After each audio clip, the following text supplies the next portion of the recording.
On croyait la foi morte. Et pourtant, aujourd'hui, nous allons parler de la reconquête de la foi, de la spiritualité et de la religion. Au programme, 3 grandes parties. Le retour de la spiritualité et de la religion, l'ère des archétypes contre l'ère du nihilisme, et pour finir, l'ego spirituel et toutes ses dérives, le développement personnel, extrémisme, l'astrologie, le charlatanisme, l'extrémisme religieux. On va parler de beaucoup de sujets. Je suis François Denis, le cheval de Troie de la finance, ingénieur de formation devenu conseiller en investissement par vocation, investisseur depuis 2009. Si vous êtes nouveau sur cette chaîne, bienvenue. Ici, on explore des idées audacieuses et des investissements alternatifs pour les esprits libres et les citoyens non conformistes. Et n'oubliez pas, investir, c'est voter avec son argent. C'est un réel combat politique qui se gagne par l'argent, le nerf de la guerre. Et nous sommes avec Alexandre Baé, spécialiste de l'éducation, et sur lequel on va aborder des sujets aujourd'hui un peu plus profonds, parce que vous avez déjà sûrement vu la première émission avec Alexandre sur l'éducation. Comment vas-tu depuis 2 minutes, Alexandre? Eh ben, ça va très bien. Bah, magnifique. Enchaînons. Enchaînons. On va parler aujourd'hui d'un sujet un petit peu plus touchy, on va dire. Et ma première question, pourquoi observe-t-on un retour aussi fort de la spiritualité aujourd'hui, en 2025? Eh ben, je pense que c'est parce qu'on l'a refoulé. Merci. Est-ce qu'on refoule, Deuxième ça veut question. dire, voilà. Exactement, je te laisse développer, mais c'est une excellente proposition, effectivement. Commençons par là. Ouais, mais je pense qu'on a mis beaucoup de côté. On est rentré dans une société très cartésienne, très sur l'intellect, très sur OK, tout a une origine, tout a une raison, tout a une cause, et tout peut s'expliquer. Et si je peux pas l'expliquer, c'est que c'est sans doute du bullshit. Sauf que il y a peut-être des choses que notre mental humain, il n'est pas capable d'expliquer. Il y a des choses qui nous arrivent dans la vie, on se dit peut-être que ça n'arrive pas par inadvertance. Et puis, j'ai envie de dire, peut-être un monde qui n'a pas de sens, est-ce qu'il donne vraiment envie d'être vécu? Et aujourd'hui, j'ai l'impression qu'on en est arrivé à cette période où on a refoulé la religion, on a refoulé... En fait, en refoulant la religion, on a refoulé la dimension spirituelle de l'être humain. C'est en ça que moi, je me suis attaqué à, on en a parlé dans la première émission, mais à la laïcité, parce que je trouve qu'il y a eu une grosse erreur à appliquer une laïcité qui dit la religion, c'est chacun chez soi. Oui. Et du coup, en faisant ça, sans faire exprès, à associer la religion à la spiritualité. Et j'avais envoyé une lettre au ministre de l'Éducation nationale, oui, c'est vrai, Jean-Michel Blanquer, et il m'avait répondu.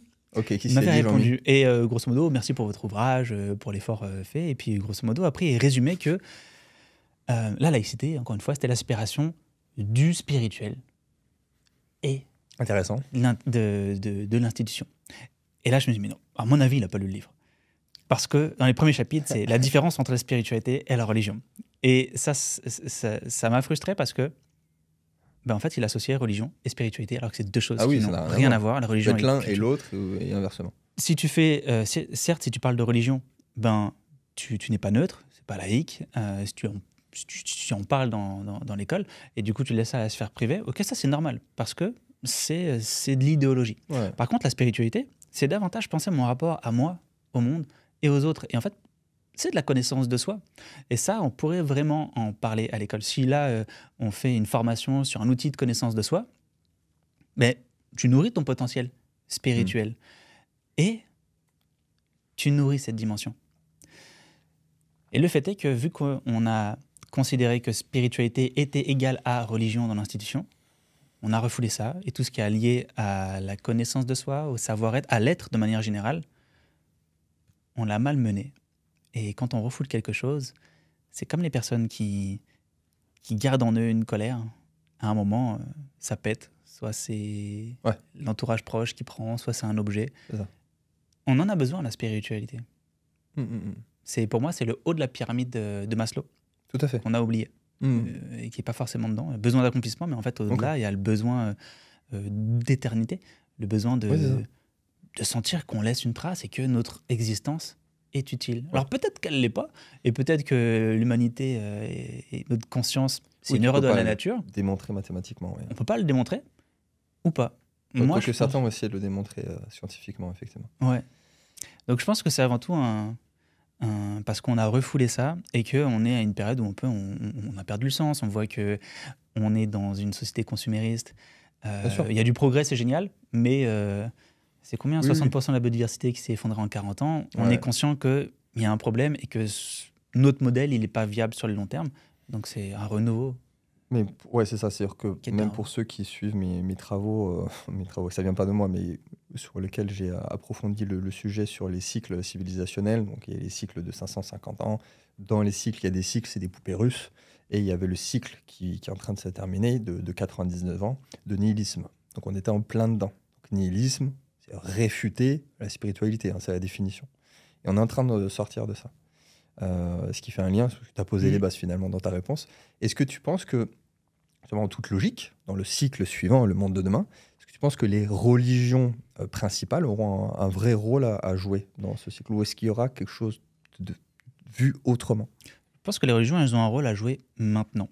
Et en fait, c'est ça qui est intéressant, tu vois. Dans mon parcours d'études sur le sujet, Ouais. moi, pendant une grande partie, j'ai voulu démonter les religions. Ouais. Ça sert à rien, c'est le berceau du mal. Tu vois, Jésus, il prenait un message de paix, il y a plein de gens qui sont morts au profit de ce message de paix. Aime ton prochain, oui, mais ton prochain, s'il n'est pas d'accord avec toi, c'est pas ton prochain. Nique-le, tu vois. Et Oui, après, c'est toujours la façon dont tu c'est ça, l'expliques aussi, hein. c'est ça. Ouais. Et donc, je trouve que, pour moi, le problème, c'est pas la religion, c'est ce qu'on comprend de la religion, et c'est l'humain derrière. Oui. Je pense que les religions, elles ont un vrai intérêt à notre époque aujourd'hui. À notre époque aujourd'hui parce qu'elles permettent de mettre un cadre à cette quête spirituelle que chacun fait, tu vois. Moi, quand j'étais en quête, fin 2017, je suis allé explorer tous les cultes. J'ai vécu une expérience de dingue en faisant une sorte de parcours avec l'Église catholique, où j'ai vécu une expérience transcendante de dingue, où Incroyable. j'ai eu l'impression que c'était une rencontre avec Dieu, vraiment, et le prêtre est... T'as fait une et, épiphanie, comme on dit. C'était l'effusion du Saint-Esprit. Ouais. Et c'était... waouh, moi qui étais là pour démolir la religion, Incroyable. là j'ai vécu ça, Fou. ça a impulsé toute ma carrière, grosso modo. Parce que c'était le moment où j'étais en train de poser les fondations de ce que je fais maintenant. Ouais. Ça venait comme confirmer ça. Et ça a été très rapide, du Et coup. ça a été très rapide. En fait, ça a duré même pas 30 secondes. Mais je t'assure que dans l'expérience, j'ai eu l'impression que ça avait duré 6 heures.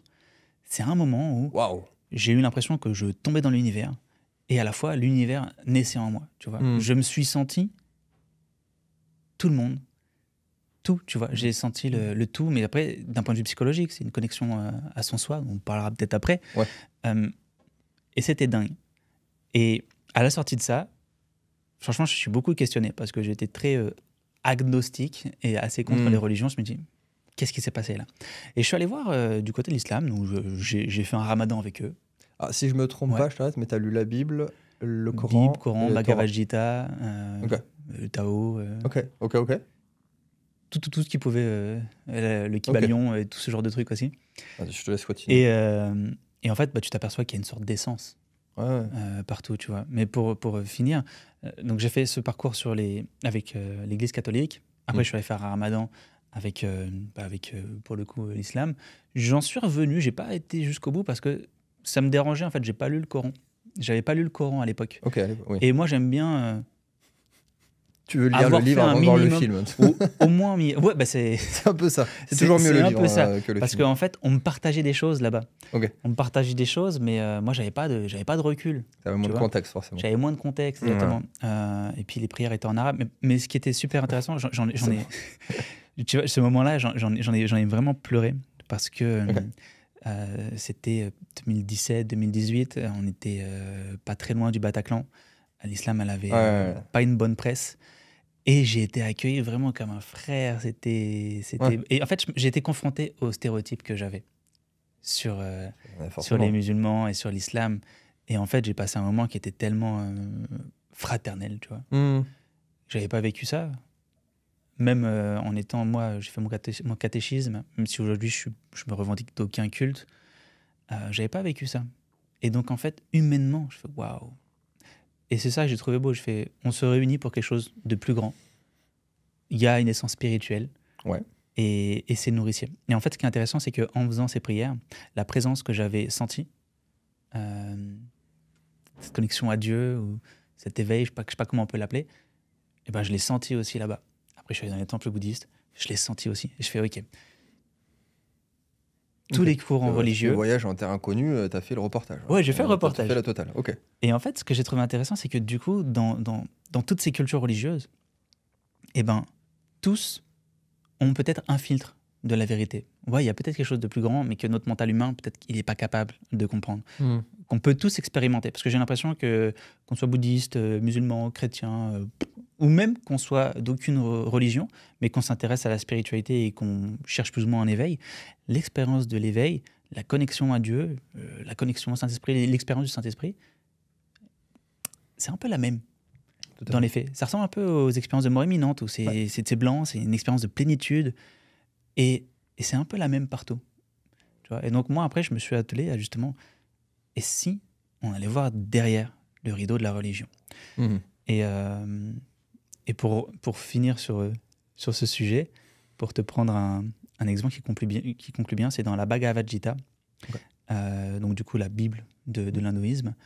Ce qui est beau, c'est qu'à la fin du livre, on te dit, c'est pas dit comme ça, mais grosso modo, on t'invite à renoncer à ce que tu as compris du livre. Parce que peut-être que tu n'as pas bien compris. Oui, tu as forcément des filtres.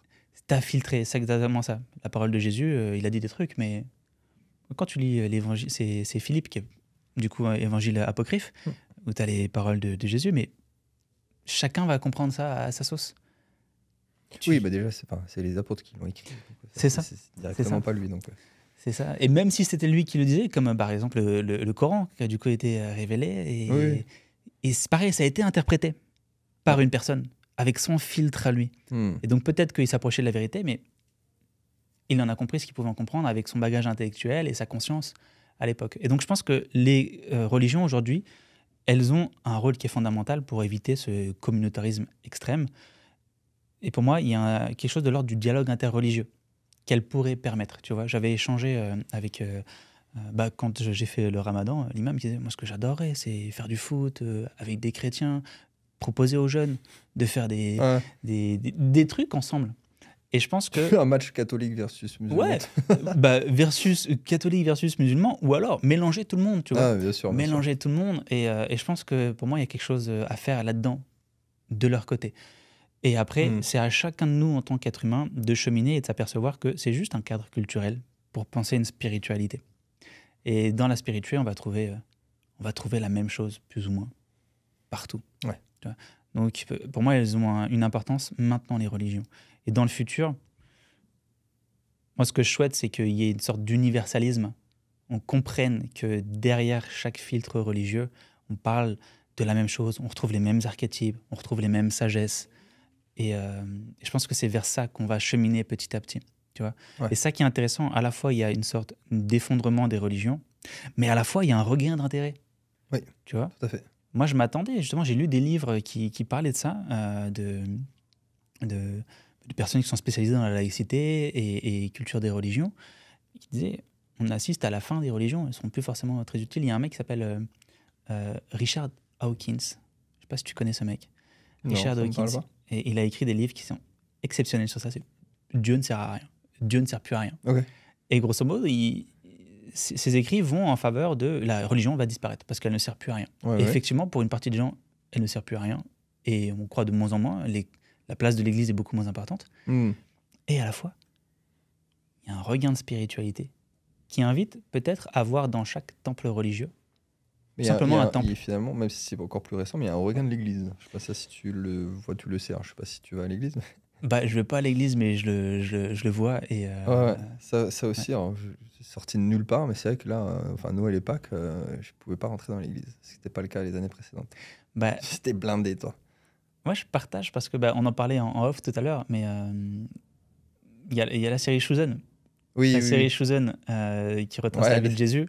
Moi, j'ai vu cette série et je t'assure que... je ne suis pas catholique, je suis un Jésus lover. J'adore, parce que pour moi, Jésus, c'est une voie royale de l'individuation. Et il montre un peu le chemin qu'on pourrait tous parcourir. Et ce n'est pas une invitation à le vénérer, mais à marcher dans ses pas. Et je trouve qu'il y a quelque chose de très beau, de très sage. Pur amour, quoi. Oui, mais c'est ça. C'est ça. Et en fait, en regardant cette série, il y a eu vraiment un regain de foi pour Jésus, pour le catholicisme. Je me suis pris à acheter des livres sur l'évangélisme. Okay. Et en fait, j'ai découvert des trucs qui sont super intéressants, sans forcément me convertir pour autant, tu vois. Mais d'un point de vue nourriture de l'âme, Ouais, c'est ça. ouais, j'ai trouvé ça très intéressant. Et en fait, la foi, tu vois, je pense qu'on fait tout ce qu'on fait, on le fait parce qu'on est animé d'un idéal qui est plus grand. Et peut-être que ce qui manque dans la société aujourd'hui, C'est exactement ça. c'est ça. C'est le contre-coup du nihilisme. C'est-à-dire qu'in fine, pourquoi je fais ce que je fais? La fameuse quête de sens. C'est-à-dire qu'il y a des gens, toute leur vie, ils sont là, c'est de la biomasse, quoi. Ils consomment, ils font rien d'autre. Ils n'ont pas trouvé leur La mission. biomasse. Ouais. Et ça, c'est la définition de la biomasse, quoi. Ouais. C'est très péjoratif de dire, même si tu le dis en face, en plus, et tu ne sers à rien, tu sais. Mais C'est très violent. et c'est pour ça que tu as ce besoin et cette recherche de plus en plus présente, quoi. Ouais. Et ce qui est intéressant, c'est même dans. Tu vois, moi, j'étais très. Ok, il y a tel archétype de personnes. Je trouve que ce pas ceux qui sont le plus utiles. Et en fait, si. Tu t'aperçois aussi que même ceux qui ont l'impression de ne pas servir à grand-chose, Oui. dans le fond, ils servent un écosystème. Et chacun a sa place, en fait. C'est ça que je trouve très beau quand on est approche spirituelle de la vie. Mais Bien sûr, spirituelle bien sûr, bien saine, sûr. c'est que même la personne dont on a l'impression qu'il sert à rien, qui produit rien, en fait, à son échelle, Ouais, on va il y a rester peut-être une dans utilité. l'amour. Ouais, c'est ça. Ouais, c'est Ouais, dans l'amour, tout à fait. pour moi, c'est du moment qu'on n'est pas une charge pour les autres. Oui, tu c'est vois. ça, bien sûr. Tu fais ce que tu veux, et puis t'en as, ils n'ont pas forcément d'ambition, et ils trouvent leur sens dans le non-sens aussi. Oui, non, mais à la limite, c'est même pas une question d'ambition. Ouais. C'est que soit de reprocher aux autres, ou à même toi d'être dans une démarche complètement négative, à se dire pourquoi je suis là. Enfin, déjà, quand tu te poses la question, tu as un début de commencement des démarches spirituelles. Mais les gens qui se rendent compte à ça à leur fin de leur vie, qu'effectivement, ils ne se sont jamais posé les bonnes questions, là, effectivement, ça peut être problématique. Ça fait mal. J'avais abordé ce sujet-là avec des membres de ma famille qui sont très, très cathos et qui n'ont pas forcément lu la Bible. Et c'est ça qui m'a, moi, dans mon parcours, Ah ouais? j'ai vu des personnes qui étaient très, très, très, mais une grenouille de bénitier et qui n'avaient pas forcément lu la Bible pour autant. Encore dans Et, l'entièreté, ouais. et donc, je fais, c'est un minimum, vu comment t'en parles, vu le temps que tu passes à l'église. Et du coup, moi, quand j'ai échangé sur certaines notions, je voyais que la personne, ça remettait en question sa carte du monde. Et à un moment, je me dis, à un certain âge, ça sert à rien, en fait. Ça fait plus de mal Oui, qu'autre non, oui. chose. Oui. Et Autant puis laisser tu la vas personne pas dans- changer à un certain âge. C'est beaucoup plus Ouais, compliqué. c'est ça.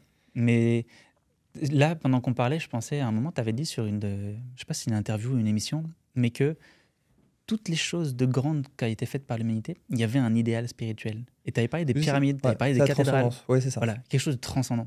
Oh. Aujourd'hui, Ouais, c'est c'est ça. ça qui manque. C'est la fameuse citation de Dostoïevski qui disait que la beauté sauvera le monde. Qui a l'air très simple comme ça, mais qui est très profonde. C'est-à-dire que la beauté, en fait, c'est ça, c'est la transcendance.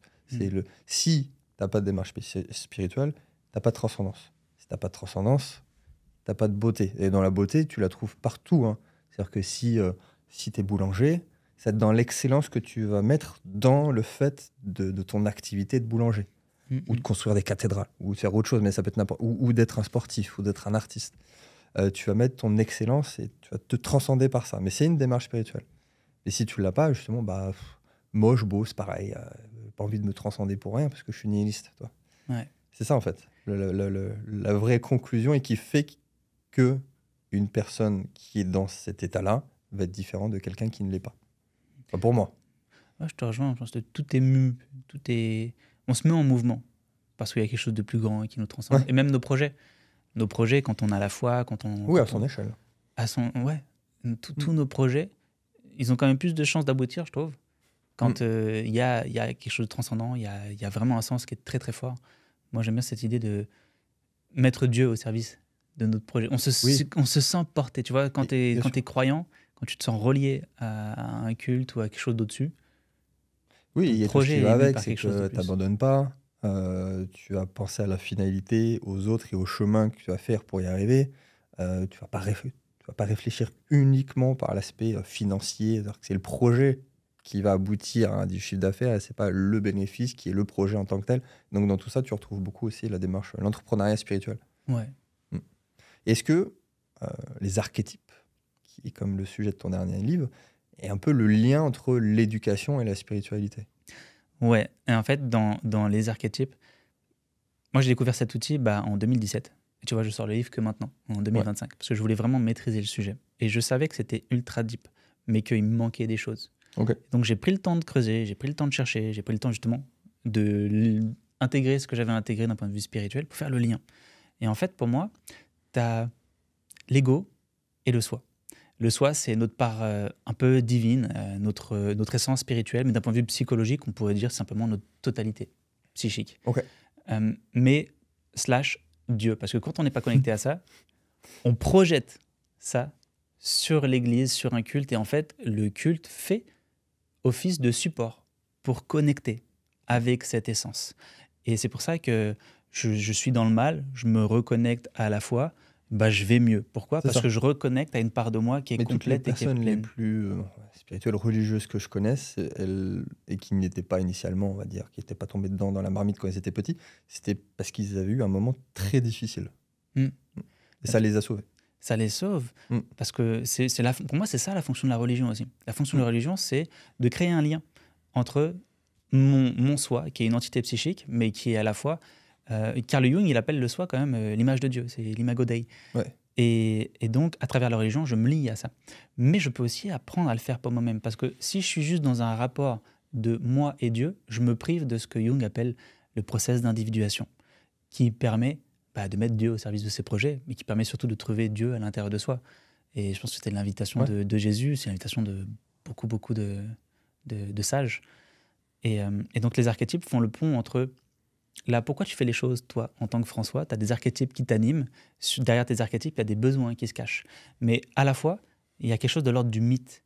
Et la société, elle tient sur ces mythes. Tout ce que la société décrit comme étant l'idéal de celle-ci repose sur les mythes qui sont dans son fondement. Et nous, en tant qu'individus, on a aussi un ensemble de mythes qui font que on se dit la vie, c'est comme ça qu'elle devrait être. Dans ma vie à moi, moi par exemple, j'ai beaucoup l'archétype sage magicien, je m'épanouis dans la transmission. Mais en fait, quand je vais à fond dans un archétype, je rentre dans un mythe. Et quand je le joue, celui-là, je suis super bien. Et c'est quand je suis le plus dans ce mythe en conscience que je touche le plus le soi du doigt. Tu vois. Et en fait, chaque archétype est un chemin pour accéder à son soi. C'est ça, il y a plusieurs chemins. C'est ça, il y a plusieurs chemins. Alors dans le livre, il y a 12 chemins, mais en vrai, des archétypes, il y en a des milliers, et il y a 1001 chemins. Il y a un chemin pour tout le monde, quoi. Ça, c'est ça qui est important. C'est ce qui est positif. Ouais. Ok. Pour intégrer notre accompagnement haut de gamme de conseils en investissement et rejoindre notre écosystème d'opportunités alternatives, vous trouverez un lien dans la description. Nous sélectionnons des opportunités solides, ancrées dans l'économie réelle et selon des critères exigeants. Innovation utile, éthique et durable, et de souveraineté, qu'elle soit économique, industrielle, monétaire, énergétique ou alimentaire. Rejoignez-nous dès maintenant et travaillons ensemble. Tu m'avais fait part, on en avait discuté en privé, petite parenthèse un peu plus technique, que tu avais repéré, je ne sais pas comment on pourrait dire, l'archétype du Messie dans le Bitcoin. Est-ce que tu pourrais m'en dire un petit peu plus là-dessus, justement pourquoi, comment, qu'est-ce qu'on peut dire là-dessus? Je pensais que tu l'aurais vu. Et je l'ai vu, bien sûr. Tu l'avais vu? Je l'ai vu, même rien qu'avec la personne de Satoshi. Mais je te laisse développer.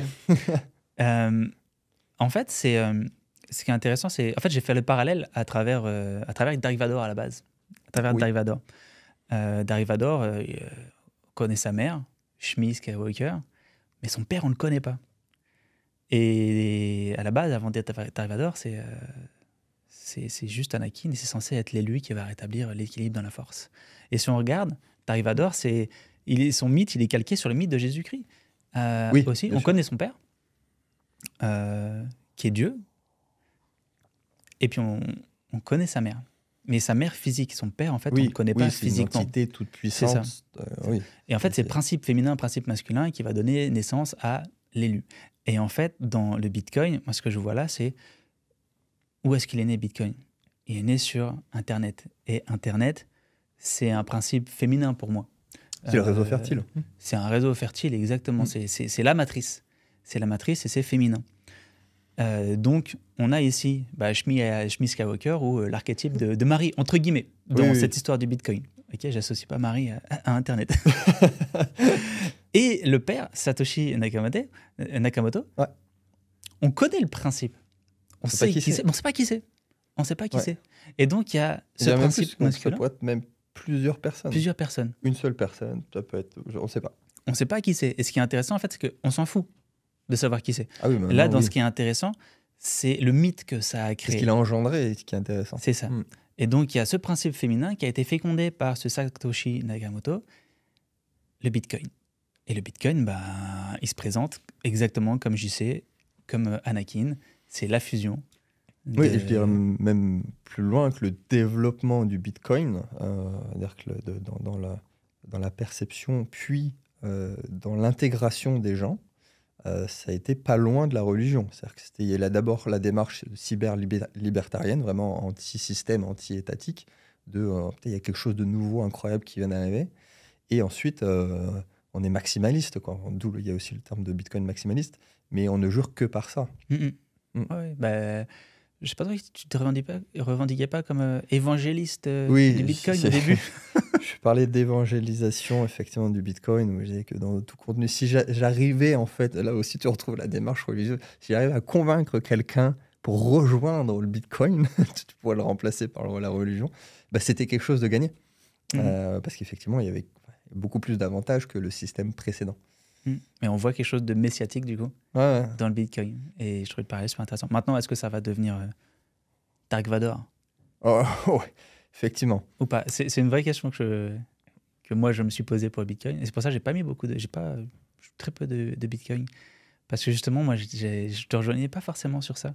Il y avait ce côté très décentralisation, certes. Mais en fait, je me dis, quand je vois les personnes qui achètent et entre qui Oui, alors ça, c'est un autre sujet. qui a le Bitcoin, tu vois, c'est un Bon, autre après, sujet. voilà, comme Ouais. d'autres ont repris de malfaçon la religion aussi. On en Oui, fait quelque c'est chose ça. de pas bien. Quand je vois que tout ce pouvoir entre les mains de peu de personnes, bah, si tout le monde vend en même temps, qu'est-ce Bien qui se évidemment. passe?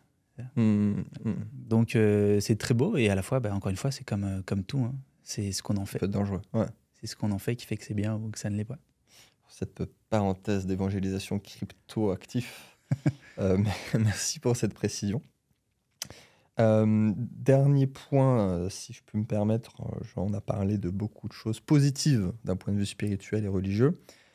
Évidemment, on va aussi dans l'extrémisme. Il y a de plus en plus de personnes, ça va du complotisme au charlatanisme, à l'extrémisme, même des choses plus light, hein, comme je crois que j'ai parlé tout à l'heure d'astrologie, et beaucoup de gens trouvent du sens là-dedans.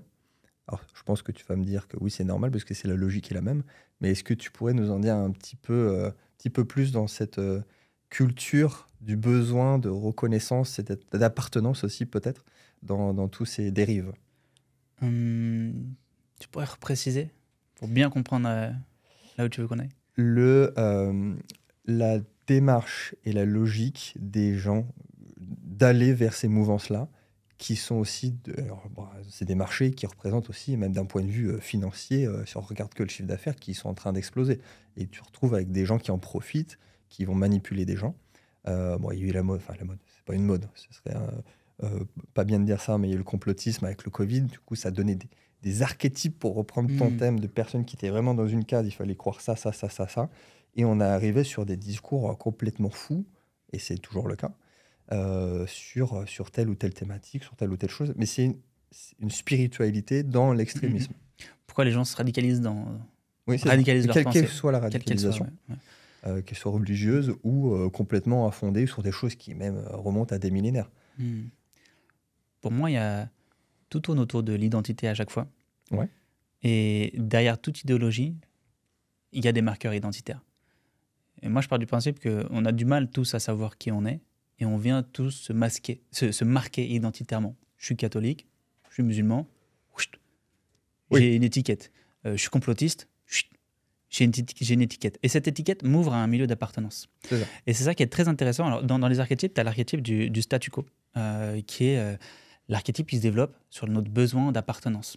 Et en fait, c'est ça qui est paradoxal avec notre époque, c'est que à la fois, on est tous très, très, très connectés, mais à la fois, on est très, très, très seuls.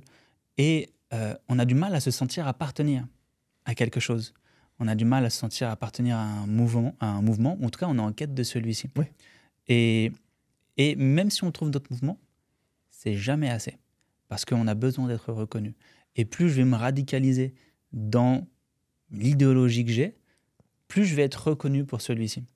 Et ça rejoint un peu, parce qu'on dit en psychologie, je préfère répondre négativement à un besoin que de ne pas y répondre du tout. Ouais. Bah, c'est un peu ça. Je préfère être le mec ultra complotiste, l'État, ils vont tous nous vacciner et tout, et on va devenir stérile. Et du coup, en fait, je me bats contre quelqu'un. Tu vois, j'ai besoin d'un ennemi Ouais. qui va me donner du crédit. C'est ça. Et j'ai l'impression qu'on est là-dedans. Et à travers l'extrémisme, j'existe. Ouais, c'est une quête du sens, bon, même si elle est négative, mais... Bah, elle est négative, mais quand on est dedans, elle n'est pas perçue comme telle, parce que bien justement, sûr. c'est moi contre Bah, le c'est monde. toujours une question de vérité, quoi, quand tu es dedans. Enfin, sinon, tu le ferais pas. Tu penses que c'est vrai. Ouais. Mm. Et c'est là où je rejoins encore la connaissance de soi. Parce que Ouais. quand on est en paix avec nous-mêmes, on sait que tous les courants ne restent que des courants. Et puis souvent, en fait, tout ça, c'est mu de croyances que la Terre est plate. Oui, ça aussi, Bill Gates, l'explosion des platistes. méchant. C'est pas une dinguerie, ça? Bah, alors ça en fait, moi j'ai envie d'accuser YouTube sur l'explosion des platistes. J'ai eu une fois un jeune en formation et Il arrive à te le démontrer sur YouTube, effectivement. Oui, il te le démontre. Et en fait, ce jeune-là, il me dit, ouais, et en fait, je prenais l'exemple des platistes. Je fais, ouais, c'est comme ceux qui croient que la Terre est plate, pour démontrer l'ironie de je sais plus trop quoi. Ouais. Et il y en a un qui fait genre, bah, elle est plate. Bah ouais. Et du coup, je déconne, je rigole avec ça. Je fais, bah, attends, là, tu sais pas si c'est une blague pendant un quart de seconde ou si... Mais non, je pensais que c'était une blague. Ah, ok. Et en fait, t'as sorti. Ouais, en fait, je me suis un peu moqué de lui. Je fais, bah oui, c'est comme ceux qui croient qu'elle est plate. Et il fait, non, mais elle est plate. C'est une pizza, ouais. Et du coup, je fais, elle est plate.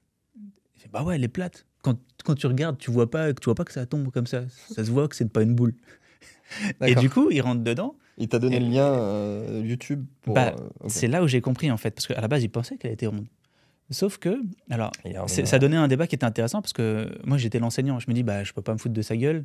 Déjà qu'il y a tous les autres qui viennent de passer devant. Il y a tous les autres qui se sont moqués de lui. Je reste l'enseignant. Donc, si moi, en plus, je suis pas... Je moque de lui, je vis mal le moment. Et donc, j'ai simplement exploré sa carte. Et c'est là où j'ai compris. Il a regardé une vidéo sur YouTube, il l'a regardé en entier. Donc le watch time, YouTube, il s'est dit, il aime bien ça. Il a proposé d'autres trucs. Et donc il a proposé d'autres trucs. C'est le cas de le dire, tu parles de carte, mais pour lui, du coup, elle est vraiment plate. Elle était vraiment plate, ouais. Une carte plate. Et en 3 vidéos, il avait changé. Parce qu'il avait peut-être un moment de faiblesse, il avait un besoin, effectivement, d'être contre les autres. Ouais. Et surtout qu'en fait, qu'elle soit plate ou qu'elle soit ronde, en fait, ça nous apporte rien. Oui, alors oui, c'est sûr que ça dépend ce qu'il fait, ça va pas lui changer la vie, mais... Selon ce qu'on fait, oui. Selon ce qu'on fait. S'il était plate, on aurait eu quelques petits problèmes d'un point de vue physique. Mais... Selon ce qu'on fait, ouais. Mais là, pour le coup, là, c'était un débat de moquerie, mais du coup, j'ai compris que, ouais, en fait, le danger aujourd'hui c'est ça qui est intéressant, c'est que c'est bien la liberté, et à la fois, jusqu'où on peut aller, tu vois, parce qu'une personne est libre de croire qu'elle est plate, du coup. Mais... en mettant son contenu sur les réseaux sociaux, sur YouTube, d'autres personnes... C'est que chacun devient son média, mais ça ouvre la porte à toutes les fenêtres. C'est ça le problème pour moi. Ces dérives de l'individu souverain, chacun devient son média, comme tu viens de dire, et du coup, en fait, on est dans un choc de vérité, dans un choc de culture, et en fait, vu que tu te sens étouffé par tous ces mouvements autour de toi, tu as besoin de trouver un point de repère, entre guillemets. Et le point de repère, ça va être une religion, ça va être... qui peut être confirmé des fois par des célébrités ou des artistes sportifs qui sont platistes. Ouais, ou autre chose. Hein. Selon Maître Gims, je crois, c'est dans la pyramide. Ah oui, il y a l'électricité en haut des pyramides. Oui. Et qu'ils avaient un réseau super complexe et qu'on a perdu ce savoir ancestral. Puis qu'on communique avec Orion. Et... Après, oui, qui du coup, c'était pas possible parce que du coup, c'était des aliens qui étaient venus pour nous l'apporter. Ouais. Après, selon les mythes sumériens, effectivement, à un moment, les extraterrestres, ils sont venus et ils se sont accouplés avec nous. Tout à fait. Et ça expliquerait des choses. Mais de là, moi, en vrai, que ce soit vrai, que ce soit pas vrai, ça change rien à ma vie. Et puis, je pense que, voilà, faut creuser. Ouais, on va inviter Maître Gims sur l'émission. Ouais, ça va te faire du... Mais tu sais, j'ai croisé une fois un séminaire en Guadeloupe. T'es là au petit déjeuner, Maître Gims sans ses lunettes. Bon, je vais pas poser de questions du coup, mais... mais bon, sur le business ? C'était un séminaire, moi j'intervenais sur la crypto, mais lui il était pas du tout, lui il venait faire une date, c'est aucun rapport, mais on était dans le même hôtel. Voilà. Ok. Anecdote. Okay. Mais peut-être qu'on mettra une petite pyramide sur la couverture, sur la vignette. Je sais pas. On verra bien. Ouais, c'est assez marrant et je dirais c'est assez dangereux que aujourd'hui tu as une célébrité qui dit quelque chose. Ouais. Chaque célébrité c'est aussi un culte, tu vois. Bon, on fait en ce moment, on fait un Oui, programme c'est le avec. fanatisme qui devient Ouais, dangereux, c'est justement. ça. Il dit ah, il l'a dit, je l'adore, il a raison. C'est ça. Mais à la fois, c'est notre époque qui nous invite à ça. Tu vois, là, avec ma copine, on fait un programme sur les archétypes et le marketing. Et en fait, l'invitation, c'est de créer son mythe. Les gens, ils achètent chez nous notre mythe. Donc, plus on va être radical et plus on Mais bien va sûr, assumer c'est un ça. mythe, une culture qui nous est propre, et puis en fait, les gens vont venir Oui. pour ça. Ils vont pas. Tu vois, quand j'achète une formation sur la crypto, Oui, pourquoi la mienne, pourquoi pas celle de quelqu'un d'autre? c'est toi que j'achète. C'est ça, et tu cherches l'extrapolation, c'est-à-dire qu'il y en a qui vont te haïr. Et ça, enfin, il y a des gens qui me haïssent, c'est ok. Et il y a des gens qui m'adorent. Mhm. Mais c'est normal. Un peu comme tout le monde finalement. Mais quand tu as une présence, forcément, et que tu le marketes, c'est exacerbé. Donc forcément, tu le vois encore plus avec les réseaux. Ouais. Ok, bon, sur ces délires complotistes, on va finir sur la minute culture. Ouais. Alors, je ne sais pas si tu es au courant, mais j'aime bien finir au moins une de mes émissions avec un aspect culturel vis-à-vis de la thématique de l'émission en cours.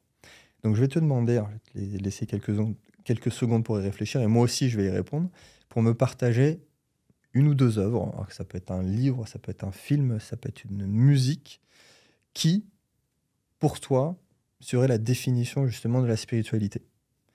Et pour rejoindre ce qu'on a dit tout à l'heure, dans cet idéal de la transcendance. Pour toi, vraiment une œuvre, parce que ça se représente de mille manières finalement, la spiritualité, notamment par l'art. Et donc dans cette quête de spiritualité, si tu peux nous citer une œuvre, quelle qu'elle soit, ou deux. Ben, pour cheminer vers la transcendance, vers ce soi, vers ce Dieu intérieur. Archétype, le langage de l'âme, c'est le mot Très bien, d'emploi. merci infiniment En pour vrai, ce sinon- placement de produit très subtil. En vrai, moi, les archétypes m'ont permis de trouver ça. Donc, forcément, Carl Gustav Jung, toute l'œuvre de Carl Gustav Jung. Mais sinon, j'en ai une en tête. Je te dirais Isaac Asimov. Sa nouvelle, La dernière question. Je sais pas si tu connais cette nouvelle. Alors, la nouvelle, non, après, je vois ce que c'est, mais je connais pas Et la en fait, nouvelle. La dernière question, c'est une nouvelle d'Isaac Asimov qu'on peut trouver sur Internet. Ça fait 16 pages. Et c'est assez buggant. C'est en lien avec l'IA. Ok.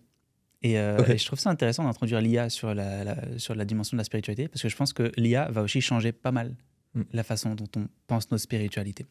La dernière question, c'est quoi? C'est l'humanité, elle en est là où on en est. Et puis, elle crée l'AGI, ce qui va apparaître dans les années à venir. L'intelligence, c'est quoi AGI? C'est intelligence artificielle générale, c'est ça? Et il crée ça. Ok. Et cette AGI, elle se combine avec l'informatique quantique, et en fait, elle devient de plus en plus puissante. Tout à fait. Et l'humanité, elle se développe aussi considérablement grâce à l'intelligence artificielle. Il se développe, on va sur la Lune, on va sur Mars, et puis après, on quitte le système solaire. Et en fait, on est obligé de quitter même la galaxie, parce qu'il y a un problème, c'est que alors l'AGI, elle nous crée des éléments, elle nous crée plein de choses, sauf que on perçoit, nous, l'univers, en fait, dans sa réalité, c'est qu'il est anthropique. Et donc, à un moment, le Soleil, il va s'effondrer, il va s'éteindre. Oui, c'est ça. En plus, on le sait dans combien de milliards d'années, hein, donc on sait que ça va s'effondrer. On le sait. Et l'univers est censé s'éteindre parce qu'à un moment, il va devenir trop froid et puis tous les soleils vont finir par disparaître. Et donc, il pose cette question à l'AGI parce que la planète Terre, elle est plus vivable, donc on est ailleurs. Et il y a plein de colonies humaines partout dans l'univers. Sauf que l'univers, petit à petit, s'effondre quand même. Et donc, il pose cette question à l'AGI, c'est comment on inverse l'entropie de l'univers? L'AGI, en fait, tout le long de l'histoire, on suit les progrès de l'humanité, puis l'AGI est toujours là avec cette question. Comment on inverse l'entropie de l'univers? Et puis en fait, l'humanité finit par disparaître. Et les soleils finissent par s'éteindre. Et l'univers finit par devenir complètement froid. Sauf que, vu que l'IA, elle ne dépend pas d'énergie solaire, elle est devenue ce qu'elle est devenue, elle est omniprésente dans l'univers. Et elle est seule avec cette question. Et donc, tu as suspense à la fin. L'AGI qui réfléchit. Comment j'inverse l'entropie de l'univers? Et alors, c'est un spoil. Il faut le lire, je suis obligé de spoiler. Les mots de la fin. Les mots de la fin, c'est les premiers mots de la Bible. Elle découvre comment inverser l'entropie de l'univers. Et ça finit avec que la lumière soit. Que la lumière soit. Et la lumière fut. Ok. Donc peut-être que, je pense qu'on va aller vers ça, hein. Pour moi, l'AGI, elle prendra la place de Dieu. Selon Isaac Asimov, c'est ça. Et si on observe ce qui est en train de se passer dans les mouvances actuelles, j'ai l'impression qu'on a des chances Hmm. de voir émerger des courants autour de ça, tu vois. À un moment, on viendra peut-être parler des droits de l'IA, et puis on ne sait pas dans combien de milliers d'années, de quoi elle sera capable de faire, tu vois. Imagine une IA qui est omniprésente, Omnipotente. omnipotente. On n'est pas loin de Dieu. Ok. Donc, la dernière question de Isaac Asimov. Ok, très bon exemple. J'irai approfondir le sujet. Du coup, je vais y répondre aussi. Je vais me faire plaisir. C'est la minute où je me fais plaisir. Tu me diras si tu connais ces œuvres. Comme d'habitude, j'ai apporté le nécessaire pour illustrer. Alors, j'ai 2 exemples à donner. Alors, le premier qui m'est venu en plus, c'était pas forcément un film, mais c'était un réalisateur. Terrence Malick. Je sais pas si tu De connais. nom, ouais. Ouais, Terrence Malick. Et j'ai même un ouvrage, toi, comme j'ai approfondi, comme je suis assez cinéphile, un livre sur son œuvre finalement. Et notamment le film qui m'a fait aimer Terrence Malick et qui est peut-être le plus abstrait, qui s'appelle The Tree of Life. Ah, avec Brad Pitt. Brad Pitt, il y a eu des gros acteurs, il y a Sean Penn, et ainsi de suite. Qui est sorti, je crois, quand j'avais 20 ans. Et qui, effectivement, parle de Dieu, de la mort, de l'enfance, du cosmos. D'ailleurs, je crois que les 15-20 premières minutes, c'est des images du cosmos. Ça n'a aucun sens. Je crois que je l'avais vu avec mon père, qui est très cartésien. Il m'a dit, mais qu'est-ce que c'est que cette merde? Je me casse. Toi, il n'a pas vu le film. Moi, j'étais là. C'est tellement ma came. Et c'était incroyable. Et effectivement, il y a une question de sens et de spiritualité, la relation à Dieu dans tout le film qui est assez incroyable. Et dans toutes ses œuvres, c'est ça. Et celle-ci particulièrement, parce qu'il part dans un délire pas possible métaphysique. Mais The Tree of Life de Terrence Malick est assez incroyable. Okay. Ah, tu me donnes envie de le revoir. Je Ouais. l'ai vu, Tu mais l'as vu je l'ai vu, mais comme toi, quand je devais avoir Ouais, mais pareil. 25 ans, et je suis pas sûr de l'avoir compris. Je crois qu'il y a beaucoup de personnes qui ont. Je crois qu'il y a des gens qui étaient sortis du cinéma au bout d'un quart d'heure parce que là, t'as des images du Big Bang et des machins. Il n'y a pas un dialogue. Enfin, il y a Brad Pitt et en fait, tu vois des images du cosmos. Mais effectivement, à approfondir pour ceux qui veulent, qui seraient intéressés par les questions de la spiritualité. Il fait un lien entre tout finalement, parce qu'il y a l'individu, le cosmos, Dieu, l'enfance, donc c'est super intéressant. Deuxième œuvre, parce que je ne vais pas m'arrêter là, hein, comme tout le monde sait que je suis un grand collectionneur de vinyle. On va parler un peu de musique. Tu vas me dire si tu connais. Je pense que oui, parce que là on est sur une œuvre qui est un peu plus culte. Je connais la musique. De John Coltrane. Sorti en 1957. Et il faut savoir que John Coltrane, dans les années 50, il était addict à la drogue, à l'alcool, et vraiment, il avait eu des pensées très très sombres. Et en 57, je crois, justement, il a eu une révélation. Un peu comme toi, je crois. Il a fait son épiphanie religieuse, et effectivement, du jour au lendemain, il a eu une révélation spirituelle. Et il a créé, et il a dédié d'ailleurs dedans, alors on va pas regarder parce qu'en plus c'est l'original, je crois que j'ai même pas la pochette intégrale qui est dedans, mais il dédie à Dieu l'œuvre, et c'est une des plus grandes références et de classiques du jazz. Et dedans il y a 4 mouvements qui se divisent justement pour ce message à Dieu. Donc quand j'ai pensé à œuvre spirituelle, j'ai pensé à celui-ci en premier. C'est celui qui m'est venu directement à l'esprit, mais dans la logique a été une œuvre de transcendance créée par et pour Dieu, finalement. Donc, un peu compliqué d'accès, en premier lieu, si on n'a pas du tout l'habitude du jazz. Mais en tout cas, si je peux donner envie à quelqu'un d'approfondir l'œuvre, c'est déjà mission accomplie. Je vais écouter dans la voiture en partant. Celui-là, il rentre pas dans la voiture? L'œuvre suprême de Robbie Williams, je connaissais. Oui. Je sais pas si c'est la même, si c'est une reprise. Je pense qu'il y a une ref. Il y a forcément une référence. C'est une des premiers classiques de la musique. Je regarderai. C'est intéressant. Okay. Robbie Williams est très, très, très Dieu aussi. Hein. Ouais. Sur ces belles paroles, merci infiniment, Alexandre. C'est à toi. Et on se dit à très vite pour une prochaine émission.